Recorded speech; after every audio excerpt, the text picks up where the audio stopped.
नमस्कार दोस्तों, स्वागत है आप सभी का मेरे चैनल पे। तो आज मैं कोई ब्लॉग लेके नहीं आई हूँ, बल्कि आप लोगों को एक अच्छी सी जानकारी देने वाली हूँ, जिसके बारे में आपको थंबनेल देख के समझ में आ गया होगा। तो सोमवती अमावस्या के बारे में चर्चा करेंगे और 17 जुलाई को सोमवती अमावस्या इस बार पड़ रही है। और सबसे अच्छी खास बात है कि सावन में पड़ रहा है, तो सावन में पितरों को भी आप प्रसन्न कर सकते हैं और शंकर जी को भी प्रसन्न कर सकते हैं। और सोमवती अमावस्या की पूजा करके अपने लिए एक वरदान भी मतलब मांग सकते हैं भगवान से। तो चलिए मैं आपको बताती हूँ जो भी मेरे पास जानकारियां हैं उनके बारे में। तो मतलब मैं किस तरह से पूजा करती हूँ वो आप लोगों को मैं बताती हूँ। तो पहली बार जो सुहागनें इस व्रत को करने जा रही हैं उनके लिए खास ध्यान रखने वाली बात है कि उन्हें जो फेरी लगाते हैं सोमवती अमावस्या की, उसमें पान और धान से पहली बार करना होगा। और जो हमेशा ही कर रही है महिलाएं तो वो किसी भी चीज से कर सकते हैं। तो जो पहली बार उठा रही हैं वो अभी उठा सकती हैं, क्योंकि मलमास जो है वो 18 जुलाई से लग रहा है। तो आप लोगों के लिए बहुत ही फायदेमंद ये चीज है कि आपको मतलब मलमास में ये इस साल नहीं पड़ रहा है, तो इस अमावस्या से आप लोग उठा सकते हैं। जो भी सुहागनें पहली बार इस व्रत को करेंगी तो उनको मैं बता दूं कि उन्हें धान और पान से पहली बार फेरी मारना होगा। और ये धान और पान अगर हो सके, मतलब हो सके मैं बोल रही हूँ, तो मायके से मंगवाएं या मायके से दिए हुए पैसे से मंगवाएं तो वो ज्यादा अच्छा होता है। और अगर आजकल लोग जॉब के चक्कर में दूर रहने लगे हैं, तो अगर आपसे नहीं हो पाता है, नहीं आ पाता है आपके पास सामान, तो आप खुद के भी पैसे से खरीद सकते हैं। इसमें इतना डरने वाला कोई वो नहीं है। नियम बने हुए हैं कि मायके से बेटियां जुड़ी हुई हैं तो मायके से कुछ कुछ आते रहे। और अगर आप मायके से मंगवा सकती हैं तो उसमें धान और पान सिर्फ मत मंगवाइए, उसके साथ श्रृंगार का सामान भी मंगवा लीजिएगा। तो चलिए फिर, पहली बार आप अगर पूजा करेंगे, पहली फेरी में आपको धान और पान की आवश्यकता है। दूसरी बार में आपको हल्दी और सुपारी का फेरी लगाना है। हल्दी और सुपारी इसलिए कि हल्दी भी सुहाग की चीज होती है और सुपारी को भी सुहाग से ही जोड़ा जाता है। तो सेकेंड टाइम आप जब फेरी लगाएंगे तो आपको हल्दी और सुपारी की। और तीसरी बार जब आप फेरी करेंगे, चूड़ी सिंदूर जो भी श्रृंगार का सामान है उससे करेंगे। और जब उसके बाद से फिर आप किसी भी चीज से फेरी कर सकते हैं, जैसे किसी भी ऋतु फल से, केला हुआ, जैसे अभी आम का मौसम है तो आम से। और मीठी पूड़ियाँ भी बहुत लोग बना लेते हैं, या सादी पूड़ियाँ भी बना के मीठा के साथ उसको, फल्ली हुआ, मूंगफली दाना जो होता है वो, इलायची दाना, लौंग, इलायची, मतलब इस तरह की चीज़ों से आप खाने पीने की चीज़ों के साथ आप कर सकते हैं। और हाँ, जब फेरी करेंगे ना तो जो ये फेरी का सामान है वो जो है वो आपको अपने पास नहीं रखना है, ना तो अपने घर के बच्चों को देना है। वो सिर्फ जो सुहागनें हैं उनको दे दीजिए या दूसरे बच्चों में बांट दीजिए। या अगर वो भी नहीं होता है पॉसिबल तो आप किसी भी मंदिर में जाके पंडित जी को ये दान दे सकती हैं। जो भी सोमवती अमावस्या पड़ेगी वो सोमवार को ही पड़ेगी, मैंने महीने की कोई भी अमावस्या अगर सोमवार को पड़ रही है तो उसको आपको करना है। तो ये चीज रहा सोमवती अमावस्या के लिए पहली बार जो पूजा कर रहे हैं ना, ठीक है। अब पूजा में क्या क्या सामान लगेगा, तो पूजा की सामग्री जो भी आप यूज करते हैं ना पूजा में, बस उसी तरह से इसमें भी रहता है। दूध दही रहेगा, कच्चा धागा सबसे ज्यादा इम्पोर्टेंट है इसमें, क्योंकि कच्चे धागे से ही इसमें जो दिया है, जोत जलती है वो जलेगी। और जो भी फेरी हम लगाएंगे वो कच्चे धागे से ही लगाएंगे। नारियल ले लीजिएगा चढ़ाने के लिए, फल ले लीजिएगा, जो भी आपकी इच्छा हो, मीठा भी आप ले सकते हैं।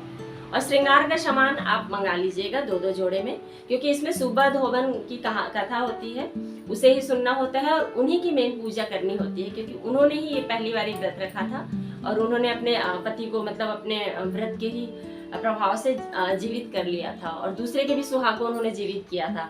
तो ये कथा में मतलब, तो इसमें जो सुबह धोबन है उनकी आपको पूजा करनी जरूरी है। तो सुबह धोबन के लिए पूरा आपको श्रृंगार का सामान लेना है। अगर आपकी आर्थिक शक्ति जो है वो कमजोर है थोड़ी, तो आप साड़ी की जगह ब्लाउज पीस भी ले सकते हैं। और ये जो भी सुबह धोबन को चढ़ाएंगे आप, इसको आपको जो भी धोबी होंगे उनकी वाइफ को, या जो कपड़ा प्रेस करते हैं उनकी वाइफ को आप दे सकते हैं। अगर वो भी पॉसिबल नहीं है तो फिर आप पंडित की वाइफ को दे सकते हैं। तो इसमें ज्यादा कुछ सोचने की जरूरत नहीं है ना। तो चंदन, पीला सिंदूर जरूर इसमें यूज करिएगा, पीला सिंदूर का इसमें ज्यादा महत्व है। तो पीला सिंदूर, चंदन, कुमकुम, गुलाल, जो भी आप मतलब टीका लगाते हैं ना भगवान को, वो सब कुछ आपको रख लेना है। जनेऊ रख लेना है, क्योंकि इसमें गणेश भगवान की भी पूजा होगी और सुबह धोबन के साथ साथ उनके हस्बैंड की भी पूजा होती है। और पीपल के वृक्ष की तो पूजा होनी ही है, क्योंकि ये तो पूजा उसी से स्टार्ट ही होती है। तो ये सभी के लिए जनेऊ आपको रखना होगा और वो सब चढ़ाने के बाद आप पंडित को उसे भी आप दान कर सकते हैं। जब हम कथा करेंगे तो अपने हाथों में गेहूं के दाने रखने हैं, और गेहूं के ही दाने जो हम भगवान के आसन जैसे रखेंगे ना, सुबह धोबन का हुआ, गणेश जी का हुआ, गौरी जी का हुआ, उन सभी में पहले गेहूं का दाना रखना है और उसके बाद फिर हमें मतलब उन्हें स्थापित करना है। और कलश पे भी हमें गेहूं के ही दाने रखने हैं, इस बात का ध्यान रखिएगा। जो कटोरी में हम चावल रखते हैं ना, उस जगह यहाँ पे गेहूं के दाने रखने हैं। और ये तो हो गई पूजा की सारी बात। पंचामृत बना लेना है, और कथा की किताब अगर आपके पास ना हो तो खरीद लीजिए। वैसे आजकल मोबाइल में भी आप सर्च करके आप उसी समय पढ़ सकते हैं। तो चलिए, ये हो गया सामान। जो भी और बीच में मुझे याद आएगा तो वो बताते जाऊंगी, तो आप लोग लिख लीजिएगा, है ना। कॉपी पेन रख रहे हैं ना। फिर पूजा की विधि के बारे में अब चर्चा कर लेते हैं। तो पूजा की विधि के लिए आपको सबसे पहले पीपल के वृक्ष का सिलेक्शन करना होगा। जिस वृक्ष के नीचे अभी शिवलिंग भी हो ना, वो सबसे बेस्ट रहेगा, क्योंकि अभी सावन की सोमवारी भी है, तो उसमें आप रुद्राभिषेक भी कर पाएंगे शंकर जी का भी, और पीपल के वृक्ष की भी पूजा कर पाएंगे, और अपनी फेरी भी कंप्लीट कर पाएंगे। तो इसलिए कोशिश करिए ऐसा वृक्ष आप देखिए, मंदिर जो भी आपके आसपास में हो, कि उसके नीचे शिवलिंग है। अगर ना हो तो भी चलेगा, ऐसा नहीं है, क्योंकि पीपल के वृक्ष के नीचे पूजा करनी है। फिर आप जो आपकी सोमवार की पूजा है शंकर जी की, वो मंदिर में जाके करके आ जाइए, उसके बाद इस पूजा को कंप्लीट करिए, है ना, फेरी वाली। और अगर आप ये भी पॉसिबल नहीं है, घर से बाहर नहीं जा पा रहे हैं, तो आप एक गमले में ही इस पीपल के वृक्ष को छोटा सा पौधा लगा लें और उससे पूजा कर लें। चलिए, ये तीनों ऑप्शन भी आपके पास अगर नहीं है ना, तो सबसे बेस्ट ऑप्शन तुलसी जी को बोलते हैं। उनमें सभी देवी देवताओं का वास होता है, तो आपके आंगन में तो तुलसी जी जरूर होंगे। अगर आप पूजा करते होंगे तो आप तुलसी जी को ही, गमले को पूरा इसी तरह से पूजा करना है, जो मैं आगे बताऊंगी। तो पूजा स्टार्ट करते हैं। तो सबसे पहले हमें गणेश जी को रखना है। गणेश जी अगर आप घर से ले आए तो ठीक है, नहीं तो सुपारी हुआ, या सुपारी को धागे में लपेट के उनको गणेश जी का स्वरूप दे दें। और जो गाय के गोबर से भी बनता है गौरी गणेश, वो बना लें। गौरी गणेश 2 ठो, उनको पान के पत्ते पे विराजित कर दें। और एक पान के पत्ते पे सुबोधोगन जो होती हैं उनकी छवि बनाइए, और उनके हस्बैंड की भी छवि साथ में बनाइए। उन्हें भी स्थापित कर दीजिए, दोनों जाम को स्थापित कर दिए। फिर उसके बाद इस पे जल, चंदन, कुमकुम जो भी आपको लगाने लगा लीजिए, और एक कलश की स्थापना कर लीजिए। उस पे आम का पत्ता, उसके अंदर सुपारी, सिक्का, हल्दी, फूल डाल के स्वास्तिक का निशान बना लीजिए। कलश पे मौली धागा जरूर बांधिएगा। और फिर उसके बाद सबको स्थापित करने के बाद जो भी आप श्रृंगार का सामान लाए हैं, एक श्रृंगार का सामान सुबोधोगन को और एक श्रृंगार का सामान गौरी जी को चढ़ा दीजिए। गणेश जी को जनेऊ और वस्त्र चढ़ा दीजिए, जो भी आपकी शक्ति है।